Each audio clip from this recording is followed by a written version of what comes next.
I get it. We all have preferences. We all have things that we like and things that we dislike. But my question for you is, at what point do you stop trying to control all of the uncontrollable variables around you, all of the people in your support system, all of your relatives, all of your friends, all of your associates, your coworkers? At what point do you stop trying to dictate and determine what their presentation will be based on the preferences that you have developed, tolerating your own dysfunction?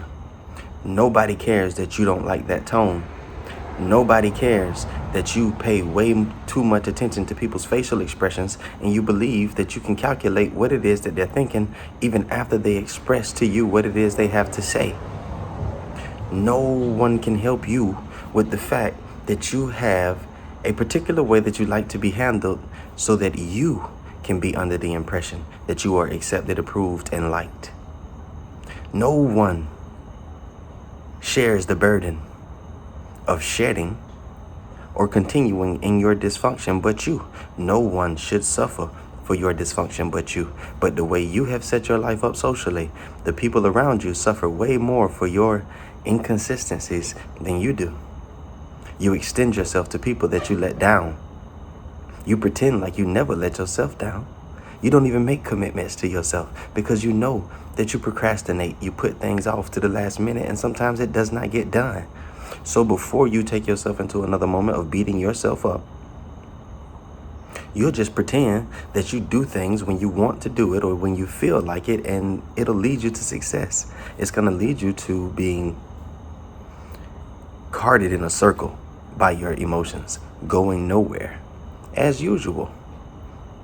Understand, it is so childish to live based on your feelings. It's childish to only do what you feel like doing. You're probably not going to make the rent payment. You're probably not going to make the mortgage payment. You're probably not going to make the car payment. If you only do what you feel like doing, there are going to be many mornings that you don't feel like getting up.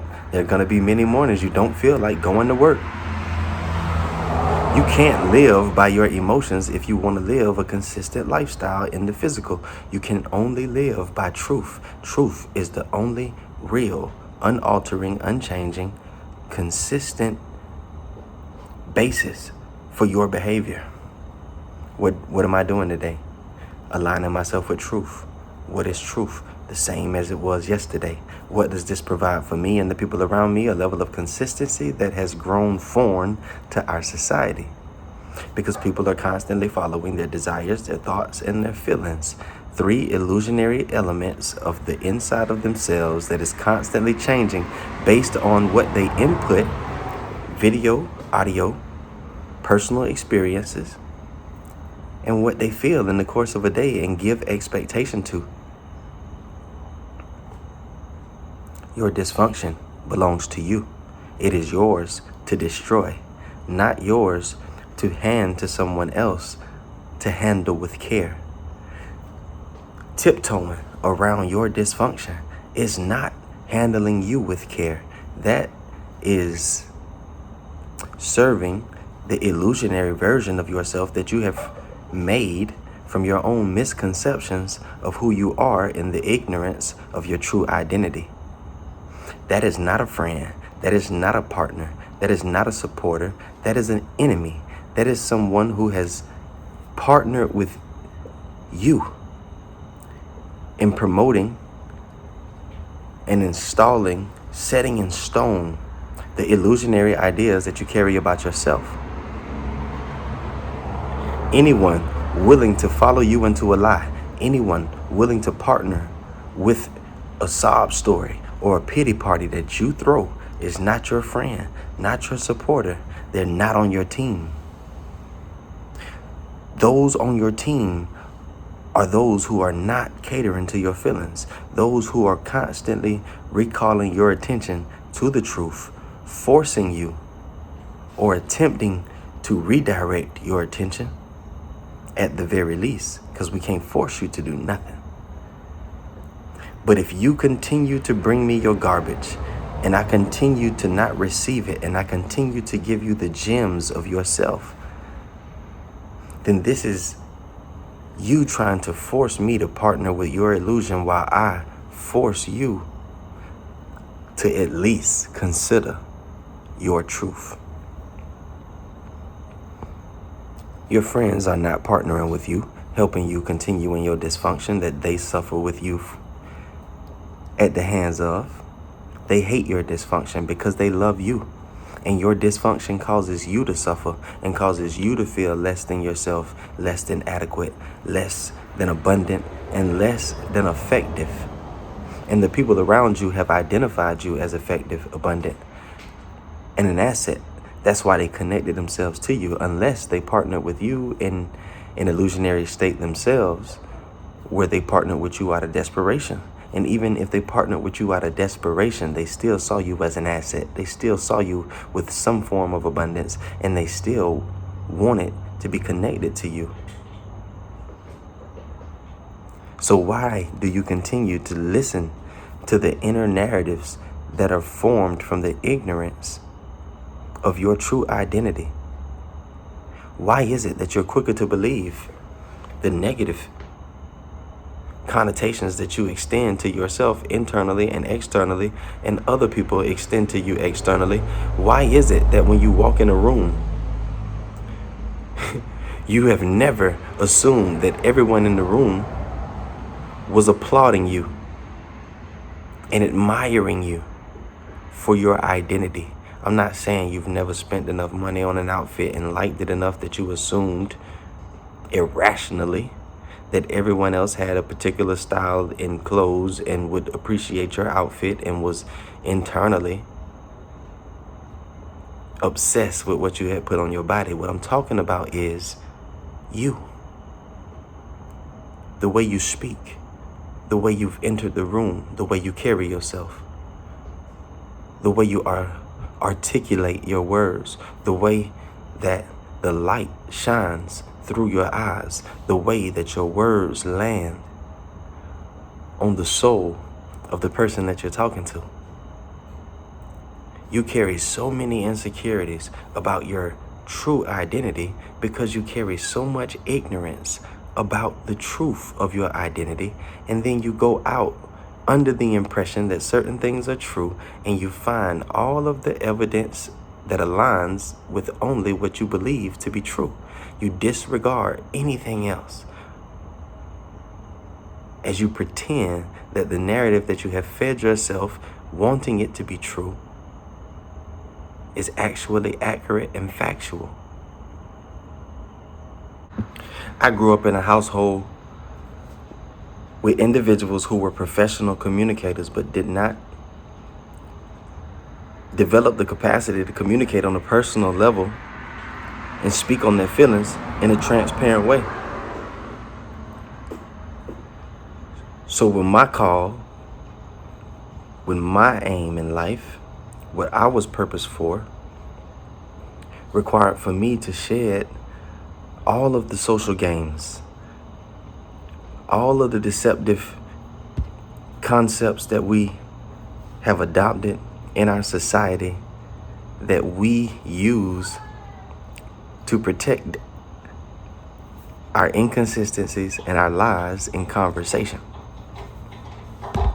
I tried unconsciously and unbeknownst to myself to force everyone around me to adopt a similar form of communication. And I grew sick and tired of people. And I lost the desire to be around anybody, because nobody was found by my judgments to be transparent, honest, and trustworthy in conversation. Most operate under the assumption that they can hide their energy. What I mean by that is when you walk in a room and you don't want to be there, but you express in communication, verbally, all of the polite innuendos that we were taught in entering somebody else's abode or somebody else's space,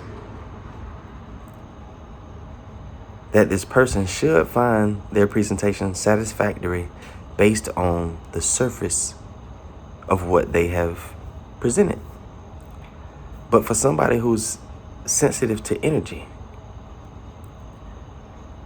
they can feel the underlying energy that's flowing through your dishonest presentation. So what does this person do? Does this person reject the presentation because the energy isn't sufficient for them? Or do they recall? Don't be woody.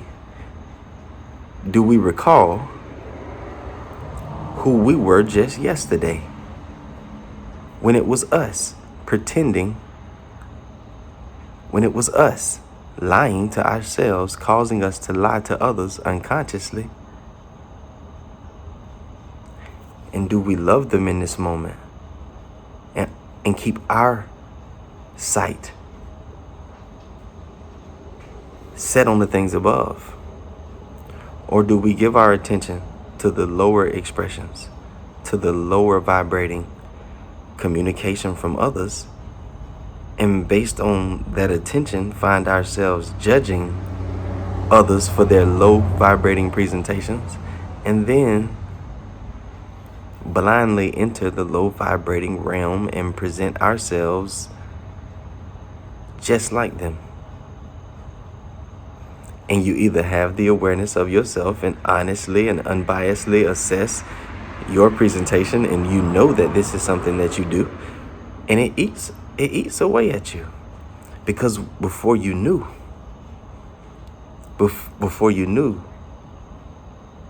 you didn't have to hold yourself accountable. But now that you're aware that you flip-flop like a pair of Nike slides, now that you're aware that you get moody and operate largely based on your emotions and convenience, now that you're aware that you have tricked and deceived yourself into only serving your needs and desires while pretending in every way possible that it's for everyone else. There is no accountability without an account. There is no account without an accountant. You were not called to be a judge, but you are sufficient to be an accountant.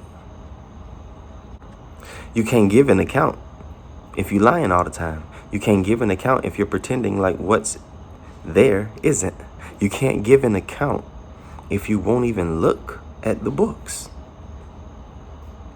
You hate to look at how you act because you know deep down inside, you're the first to know that your presentation does not align with your identification. You know that you should not be feeling the way that you feel, and that's why you feel that way. You know that you shouldn't be saying some of the things that you say, and that's why you feel that way. You know you do a ton of things that are immoral and go against everything that you hear on the inside out of a desperation and convenience hunt that you've been on all of your life. Give an account, not to someone else, not to a God in the clouds after you die. Give an account nightly to yourself. If you would take the time to run your video back, watch your film, not only would you spend much less time concerned with other people's performance, and that would serve you so well, but you will also be able to see how much you reflect their poor performance as you pretend you don't. And as you see your poor performance and you take an account of it, not judging and condemning yourself, just observing it, you'll find a lot more grace for other people's mistakes. You won't find yourself saying some of the harsh things that other people who are honest and don't mind standing up for themselves come back and let you know did not feel good to hear and were not appropriate to be said in the first place by someone who loves them. Because you'll understand that a lot of the things that you've been saying to other people, everything that you have been saying to other people applies directly to you in your performance as you partner with illusions, lies, and continue to be separated from your true identity. Become aware. Sit down, please, and stop telling people who you are so that you can learn who you are. Please. Sit down with your Creator so that your Creator can counsel you. Remove the lies that you have gave life to. Your attention is a seed. Literally the sperm that brings life to the things that you say you never want to experience. If you never want to experience it, then stop giving it your attention. Stop painting pictures of what it would be like. Stop finding exit strategies for if it happens one day. Stop feeling the fear associated with the pictures. The only way to do that is to stop watching the stupid pictures. And set your mind on the things above, the things that actually are, the things that actually exist, the things that actually are good. And everything that truly exists is good because everything that truly exists was created by a good creator. You've been trying to figure out way too much. When you were called by a universal creator into a universal presentation to operate on a universal plane and extend your universal being and be compensated by the universal provision provided by the universal creator who sent you in the first place. Hell, you keep filling out job applications for. Hell, you keep partnering with the fear of the people around you telling you if you don't do X, Y, and Z, you won't have A, B, and C. But then you look at the people who are leading you into these presentations and they are miserable, rushing to the voting polls to go and vote for somebody that they think might be able to save them from what is or prevent them from what is to come. You must be out your mind if you think I'm gonna follow you. I'm not following you anywhere because you're a follower. If I follow you, I'm gonna end up going wherever the people in front of you are going, and you don't even know where they're going because they don't talk to you. They actually are a figment of your imagination. You listen to the general consensus, which is nothing but a bunch of chatter that ends up on the inside of you as a result of all the news stations and all of the gossip that you have intaked in a day, week, month, year span. I can't follow you. If you ain't sat down and meditated that mess out of you, if you have not grown to a space of quietness, stillness. I'm not saying all the time I get anxious. I definitely get anxious. But when I get anxious, I stop and I look at what's going on in my brain and I look at what it is that I'm doing on the mental plane, and I can see the roots of my anxiety. The roots of my anxiety are never you. It's never what's going on the outside of me. It's never my to-do list.